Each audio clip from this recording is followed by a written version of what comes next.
Friends இது பார்க்கவே எவ்வளோ ஒரு சூப்பராக இருக்குது பாருங்கள், எவ்வளோ ஒரு க்ரீமியாக இருக்குது பார்த்தீங்களா? இங்கே பாருங்கள், ஸ்பூனில் வச்ச உடனே எந்த அளவுக்கு க்ரீமியாக எந்த அளவுக்கு சூப்பராக இருக்குது பாருங்கள். டேஸ்ட்டும் அந்த அளவுக்கு சூப்பராக இருக்கும். நம்ம வெண்ணிலா ஐஸ்கிரீம் தான் பண்ண போகிறோம். வாங்க எப்படி செய்யலாம்னு பார்க்கலாமா?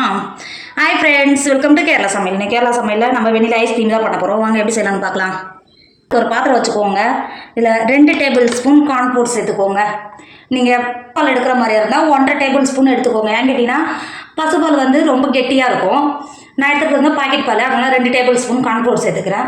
கார்ன்ஃப்ளோர் சேர்த்து கொடுத்துட்டு அது கூடவே 1/2 கப் சக்கரை எடுத்துக்கோங்க. அந்த பாருங்க, நான் அளந்து எடுக்கும்போது இது முழுசாக அளந்து எடுத்திருக்கேன், நிறையாவே எடுத்து வந்திருக்கேன். இப்போ இது உள்ள சேர்த்துக்கோங்க. சேர்த்து கொடுத்துட்டு நான் 1/2 லிட்டரு பாக்கெட் பால் எடுத்திருக்கேன். ஐஸ்கிரீம் செய்கிற மாதிரியா இருந்தால் பால் எடுக்கும்போது தண்ணி எதுவும் சேர்க்கக்கூடாது.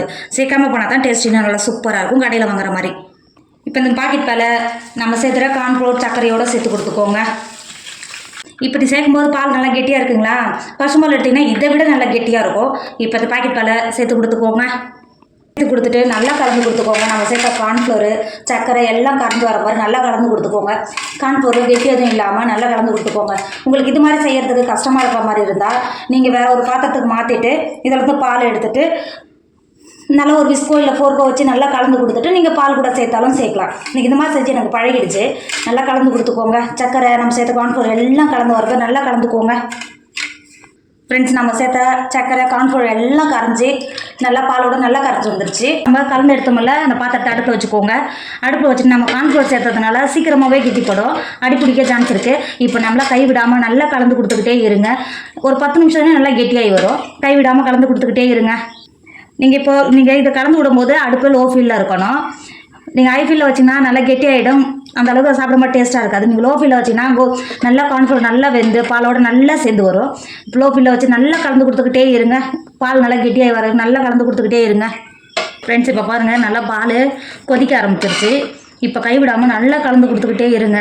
நீங்கள் கார்ன்ஃப்ளோர் சேர்த்ததுனால எந்த அளவுக்கு நீங்கள் கலந்து கொடுக்குறீங்களோ அந்த அளவுக்கு நல்லா வெந்து வரும். அடிப்பிடிக்காமல் நல்லா வெந்து வரும். நீங்கள் நான்ஸ்டிக் பாத்திரம் இருந்தால் கூட இந்த அளவுக்கு பிரச்சனை இருக்காது. நான் வச்சுருக்கிறது எப்பயும் நம்ம சாப்பாடு செய்வோம் பார்த்தீங்கன்னா, அந்த மாதிரி பாத்திரம் தான் நான் வச்சுருக்கேன். இதில் சட்டுன்னு அடி பிடிக்கும். நீங்களும் இது மாதிரி பாத்திரம் எடுத்திங்கன்னா தயவு செஞ்சு சொல்கிறேன், நல்லா கைவிடாமல் கலந்து கொடுத்துக்கிட்டே இருங்க. அப்போ தான் நமக்கு சூப்பரான ஐஸ்கிரீம் நமக்கு கிடைக்கும். நல்லா கைவிடாமல் கலந்து கொடுத்துக்கிட்டே இருங்க. இப்போ பாருங்கள், கொதிக்க ஆரம்பித்து ஒரு 5 நிமிஷம் தான் ஆகுது. நல்லா கெட்டிப்படுது பார்த்தீங்களா? இப்போ கைவிடாமல் கலந்து கொடுத்துக்கிட்டே இருங்க. இப்போ பாருங்கள், எந்த அளவுக்கு நல்லா கெட்டியாக இருக்குது பார்த்தீங்களா? கார்ன்ஃப்ளோர் நல்லா வெந்து வந்துடுச்சு. இது இன்னும் நல்லா ஆறும்போது இன்னும் நல்லா கெட்டியாக இருக்கும். இப்போ அடுப்புலேருந்து மாற்றிக்கோங்க. ஃப்ரெண்ட்ஸ், இப்போ ஒரு பவுல் வச்சுக்கோங்க. நம்ம வெண்ணிலா ஐஸ்கிரீமுக்கு விப்பிங் க்ரீம் தான் அடிச்செடுக்க போகிறோம். இப்போ ஒரு 1/4 கப் விப்பிங் க்ரீம் சேர்த்து கொடுத்துக்கோங்க. நீங்கள் விப்பிங் க்ரீம் எடுக்கும்போது நல்லா கெட்டியாக இருக்கணும். 1/4 கப் சேர்த்துக்கோங்க. இருக்கிற விப்பிங் க்ரீமை நல்லா பீட் பண்ணிக்கோங்க. நல்லா ஸ்டிப்பாக வர வரைக்கும் நல்லா பீட் பண்ணிக்கோங்க. உங்கள்கிட்ட பீட்டர் இல்லைன்னா விஸ்கோ இல்லை ஃபோர்க் இது மாதிரி வச்சு கூட நீங்கள் பீட் பண்ணினா கூட ஸ்டிப்பாகி வந்துடும். இப்போ நல்லா பீட் பண்ணிக்கோங்க. ஃப்ரெண்ட்ஸ், இப்போ பாருங்க, இந்த அளவுக்கு இருந்தால் போதும். நல்லா ஸ்டிப்பாகி நிற்கணும்னு அவசியம் இல்லை. இப்போ நம்ம ஏற்கனவே ஆற வச்சு எடுத்து வச்சுருக்கோம்ல பால் மிக்சர், அது உள்ளே சேர்த்துக்கோங்க. சேர்த்து கொடுத்துட்டு 1 டேபிள் ஸ்பூன் வெண்ணிலா எசல்ஸ் சேர்த்துக்கோங்க. நம்ம வெண்ணிலா ஐஸ்கிரீம் செய்கிறதுனால 1 டேபிள் ஸ்பூன் வெண்ணிலா எசல்ஸ் சேர்த்துக்கோங்க. இப்போ சேர்த்து கொடுத்துட்டு திரும்பவும் ஃபீட் பண்ணிக்கோங்க. இந்த அளவுக்கு நல்லா க்ரீமியாக இருந்தால் போதும். இப்போ பீட் பண்ணுறது நிறுத்திக்கோங்க. உங்கள்கிட்ட பீட்டர் இல்லைன்னா மிக்சியில் கூட அடிச்சு எடுத்துக்கலாம். வித்தியாசம் எதுவும் இருக்காது, நல்லா க்ரீமியாக இருக்கும். இப்போ பீட் பண்ணுறத நிறுத்திக்கோங்க. ஃப்ரெண்ட்ஸ், இப்போது ஏர் டைட்டான ஒரு பாத்திரம் எடுத்துக்கோங்க. நீங்கள் எப்பயுமே ஐஸ்கிரீம் பண்ணுறதுக்கு பாத்திரம் எடுக்கும்போது இதோட மூடி இருக்கணும். இப்போ நம்ம ஏற்கனவே அடிச்சு எடுத்து வச்சுருக்கோம்ல பால் மிக்சர், இது உள்ள சேர்த்துக்கோங்க. பார்த்தீங்களா, ஊற்றும் போது எவ்வளோ க்ரீமியாக இருக்குது பாருங்கள். சேர்த்து கொடுத்துக்கோங்க. இப்போ சேர்த்து கொடுத்துட்டு இப்போ நம்ம ரிங் ரேப் எடுத்துருக்கோம் பார்த்தீங்களா? இந்த ரிங் ரேப்பை வச்சு மேலே நல்லா கவர் பண்ணி கொடுத்துக்கோங்க. நீங்கள் இது மாதிரி கவர் பண்ணி கொடுக்குறதுனால ஐஸ்கிரீம் மேலே ஐஸ் கட்டி ஆகாமல் க்ரீமியாக இருக்கும். இந்த மாதிரி கவர் பண்ணி கொடுத்துக்கோங்க. உங்கள்கிட்ட இல்லைன்னா மூடி போட்டு கூட மூடி வச்சுக்கலாம். நல்லா கவர் பண்ணிவிட்டு இந்த இருக்குது பாருங்கள். இப்போ மூடி போட்டு மூடிக்கோங்க. இந்த மாதிரி இங்கே பண்ணுறதுனால மேலே ஐஸ் கட்டி ஆகாமல் நல்லா க்ரீமியாக இருக்கும். இப்போ இதை ஒரு 8 மணி நேரம் ஃப்ரீசரில் வச்சுக்கோங்க.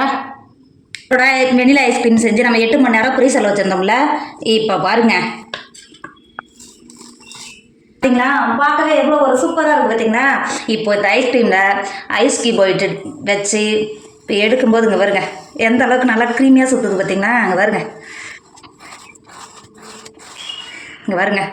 இது பார்க்கவே எவ்வளோ ஒரு சூப்பராக இருக்குது பாருங்க. டேஸ்ட் அந்த அளவுக்கு சூப்பராக இருக்கும். நம்ம வீட்டில் செஞ்சோன்னா யாருமே நம்ப மாட்டாங்க, அந்த அளவுக்கு டேஸ்ட் சூப்பராக இருக்கும். டேஸ்ட்டுக்கு நான் கண்டிப்பாக நீங்கள் ட்ரை பண்ணுங்கள். இப்போ ஒரு கண்ணாடி பவுல் வச்சுக்கோங்க. நம்ம எடுத்த ஐஸ்கிரீமை அப்படியே உள்ள சேர்த்துக்கோங்க. நம்ம எடுக்கும்போது எவ்வளோ ஒரு சூப்பராக இருக்குது பாருங்க. பார்க்கவே எவ்வளோ ஒரு சூப்பராக இருக்குது பார்த்தீங்களா? இப்போ பாருங்கள், வைக்கும்போது எவ்வளோ ஒரு க்ரீமியாக எவ்வளோ ஒரு சூப்பராக இருக்குது பாருங்க.